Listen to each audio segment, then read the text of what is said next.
Renato Gaúcho apresenta A Força do Amor. Olha, eu venho de uma família cristã e sempre frequentei a igreja.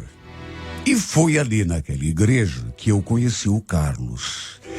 Para ser sincero, eu nem sei como foi que nos aproximamos, porque desde o começo eu percebi que ele era um cara assim muito quieto, reservado, sério ao extremo. Não sei como consegui quebrar o gelo para termos a nossa primeira conversa, porque se dependesse dele, já nos conhecíamos assim de vista há algum tempo. E eu sempre o achei um rapaz assim bacana. Ficava ali na minha, só observando. Não me perguntem por quê, mas aquele seu jeito sério chamava a minha atenção. Eu nunca gostei de homem exibido. Às vezes, acontecia de sentarmos assim, mais próximos, no mesmo banco, ou então numa fileira próxima, e em vez de prestar atenção no culto, nas palavras do pastor, tinha vezes que eu ficava reparando nele. Eu sabia que ele era eletricista.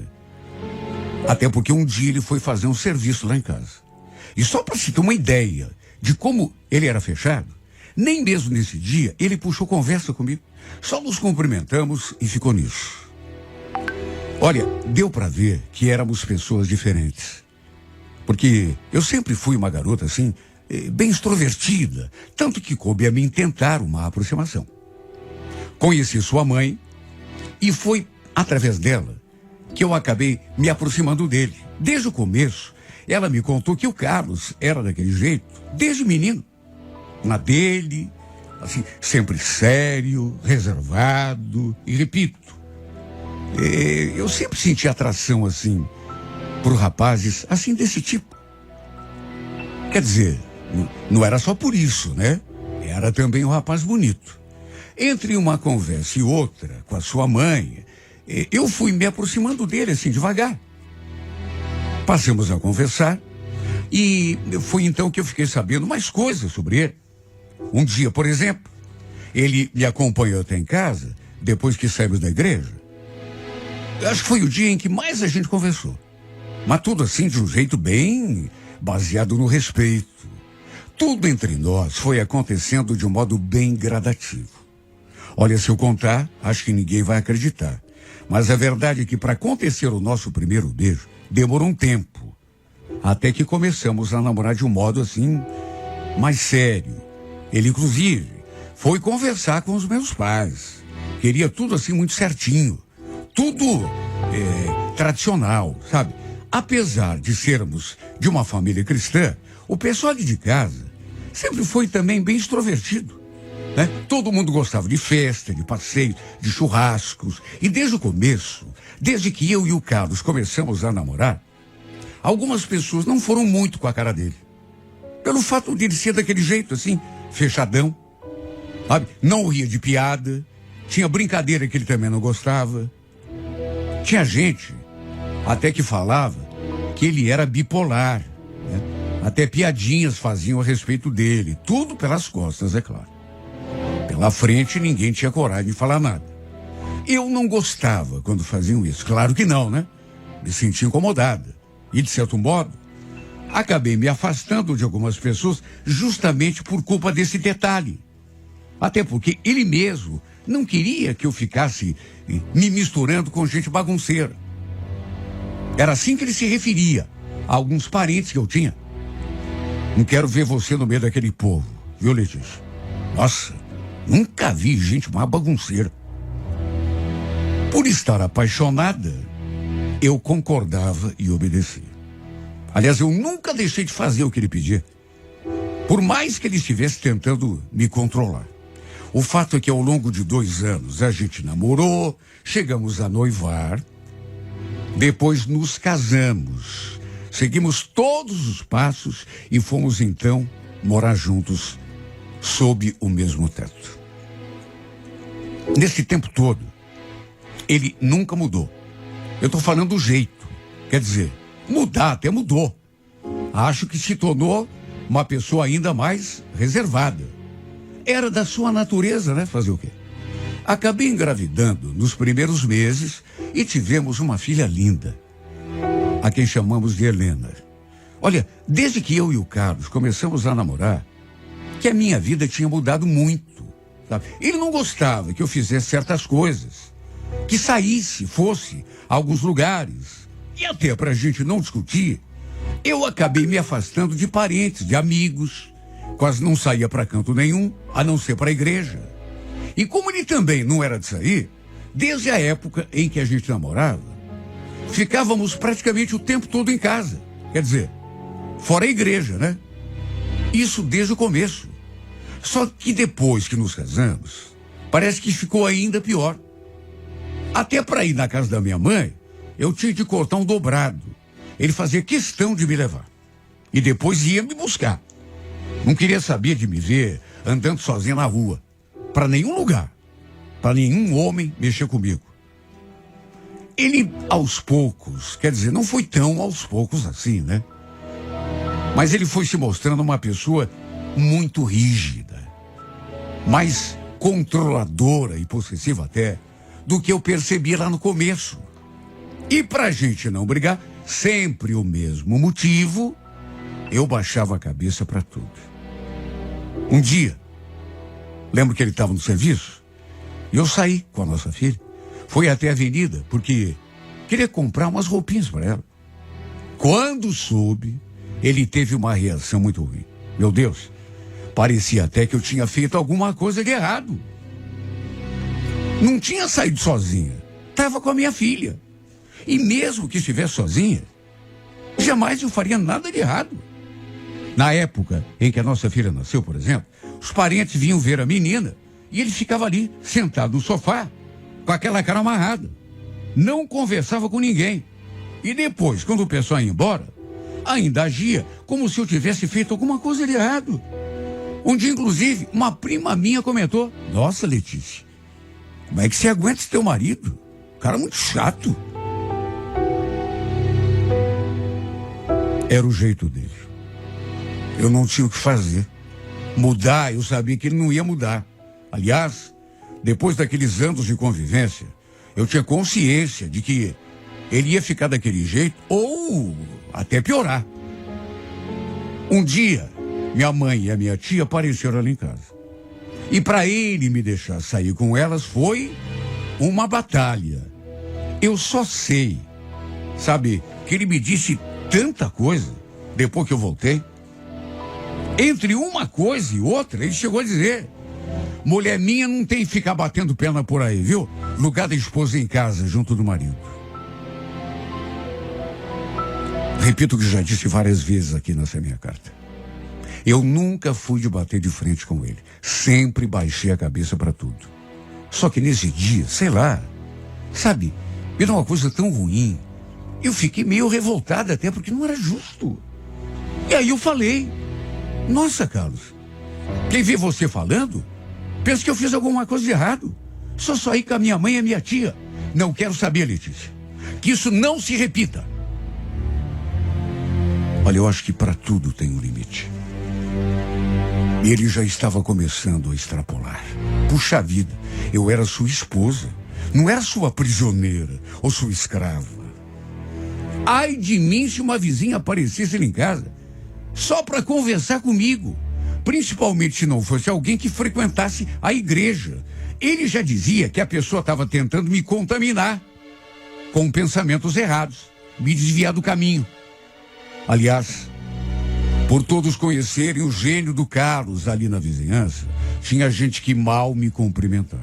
Aos poucos, na verdade, eu fui milhando, porque até os parentes mais chegados evitavam uma aproximação por conta da rabugice do Carlos.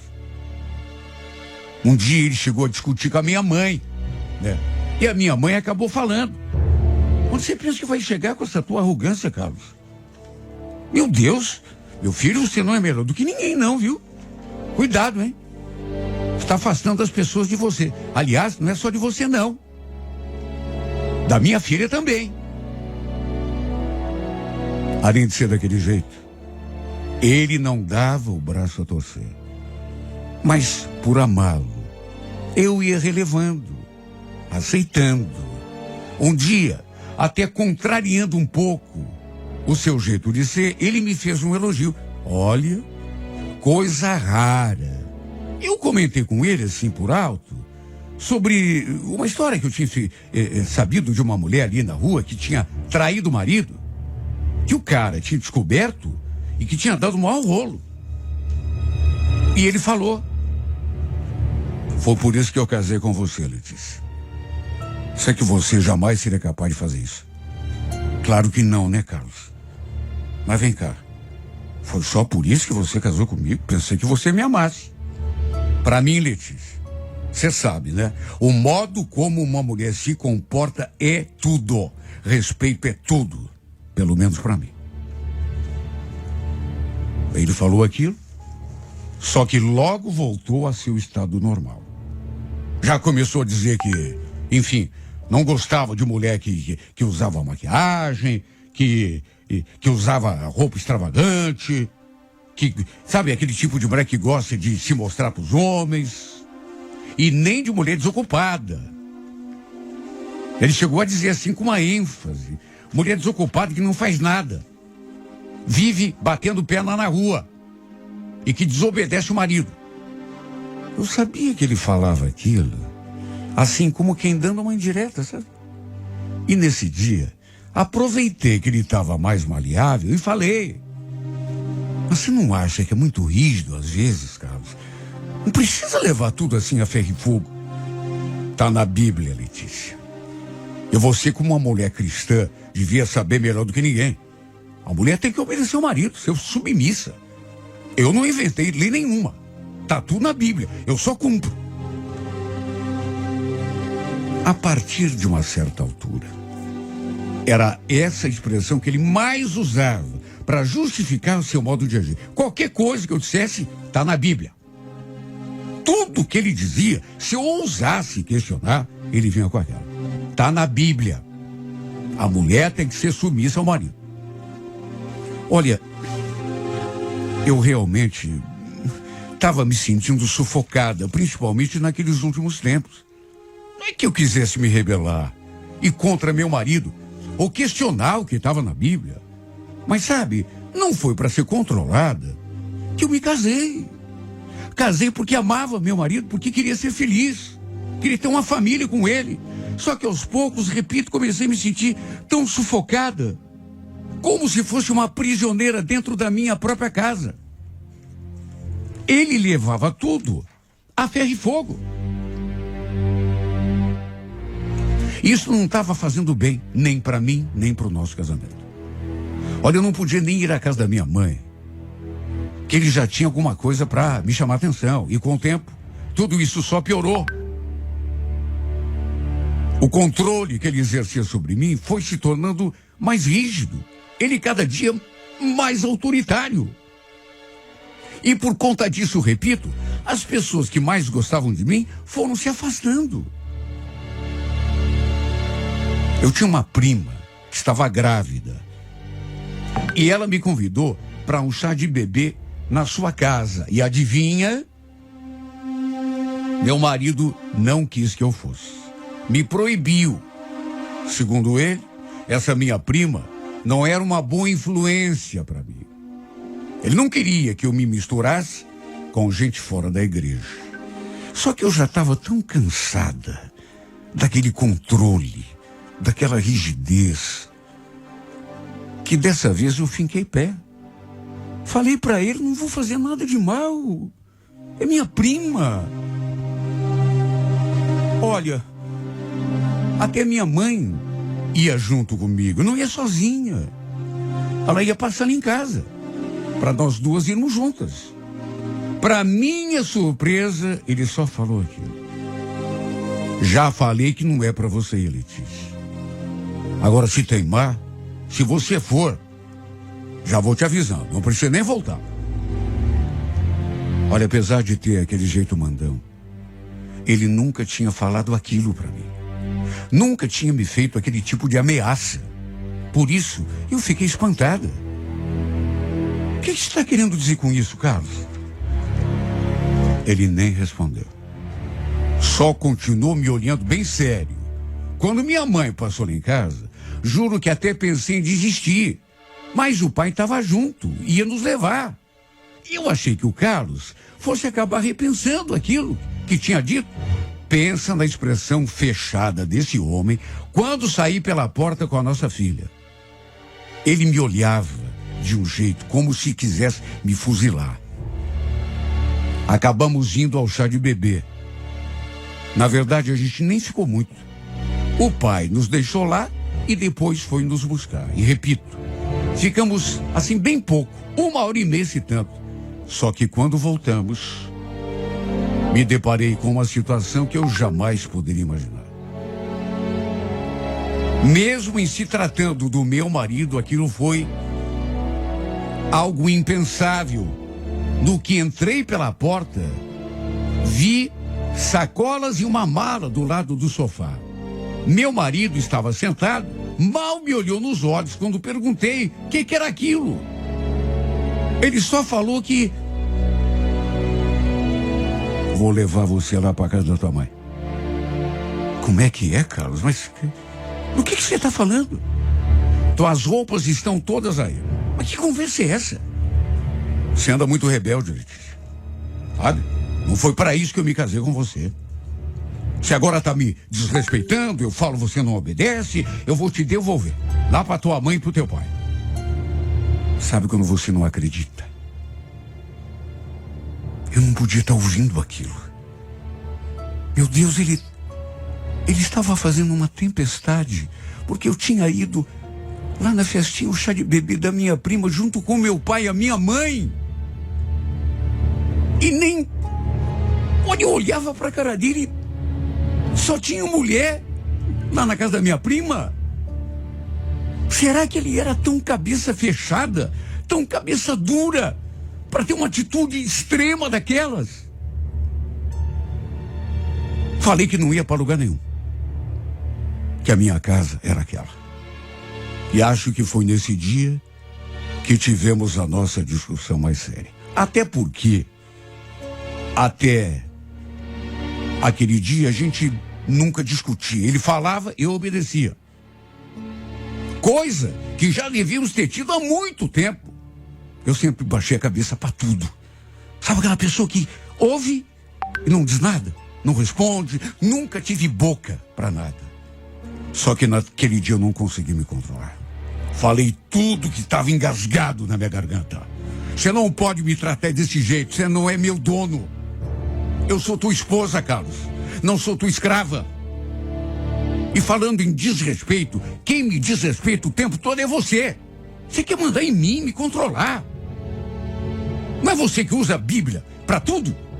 Onde que está escrito na Bíblia que o homem pode devolver a esposa para os pais? Aliás, se você não sabe, Carlos, casamento é para a vida toda. É indissolúvel aos olhos de Deus. E para quem é tão religioso assim, você devia saber disso melhor do que ninguém.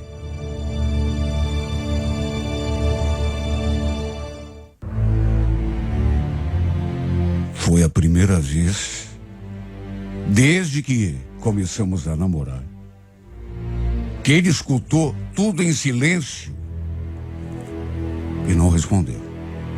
Quer dizer, enquanto eu estava falando, até começou a retrucar. Mas à medida em que eu levantava o tom de voz, eu acho que ele ficou surpreso com aquela minha atitude. Aí ficou em silêncio, só ouvindo. Aquilo que era um desabafo de anos, que estava engasgado na minha garganta durante anos. Falei aquilo, peguei aquela mala e disse isso. Guardei tudo novamente no armário. Joguei as sacolas que ele tinha usado para pegar as minhas coisas, joguei tudo no lixo. Ele ficou na sala, do mesmo jeito, sentado no sofá. Ficou lá, olhando para o nada, com certeza remoendo tudo que eu tinha despejado em cima dele. E eu ainda fui além. Depois que voltei para a sala, ainda falei. E tem mais, Carlos. De hoje em diante, você não vai mais me impedir de fazer nada. Eu sou tua esposa. Você tem que me respeitar, assim como eu sempre te respeitei. Não faço nada de errado. E no sábado que vem, quando a gente for à igreja, nós dois vamos ter uma conversa muito séria com o pastor.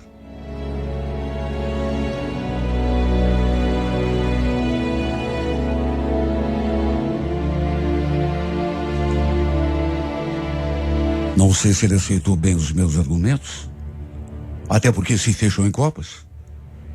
Mas pelo menos desistiu daquela ideia absurda de me levar de volta para me devolver para minha mãe e meu pai. Meu Deus, século XXI.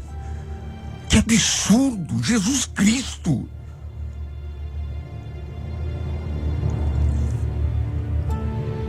Olha, se eu disser que isso melhorou o nosso casamento, estaria exagerando, porque não melhorou nada. Ele continuou do mesmo jeito, só que pelo menos agora, depois de ter dado o meu grito de liberdade, digamos assim, sabe, ele se deu conta de que também não pode mandar em mim como se eu fosse uma escrava. Até porque nenhum marido tem tanto poder sobre uma esposa quanto ele tinha sobre mim. Conversamos com o pastor deu conselhos, falou que tudo tem que ser conversado entre o casal, que nada pode ser imposto. Tudo em nome da harmonia da família. Olha, não sei como vai ser daqui para diante, mas eu queria tanto que ele entendesse. E meu Deus, é tão fácil de entender, não tem nada difícil. Não quero viver em pé de guerra com o meu marido dentro da minha casa. Meu Deus, eu quero amá-lo, mas quero viver em harmonia. E também quero ser respeitada. Do mesmo modo que o respeito, que confio nele, quero também ser respeitada. Não quero viver sob esse clima de desconfiança. Foi para isso que me casei. Para ser feliz. Não para viver chorando, trancada dentro de casa. Meu Deus, o tempo da escravidão já passou. Não foi o próprio Cristo que disse que veio para nos libertar? Quando deu a sua vida a nós, pregado numa cruz? Pois então, é só isso que eu quero. Eu queria tanto que ele entendesse. Eu quero que você seja meu marido, não meu proprietário. Eu só quero que você me entenda e me encare como tua esposa. Não como moleque de recado, sabe? Uma prisioneira, uma escrava, que faz tudo que você quer e manda. Sou um ser humano, Carlos. Eu só queria que a gente ficasse bem dentro dessa casa, um respeitando o outro. Você me respeitando, eu te respeitando. Você me amando, exatamente do jeitinho que eu te amo. Desde quando a gente era namorado, e passei a te amar mais ainda depois do nosso casamento, mas eu preciso, além de amor, de respeito também.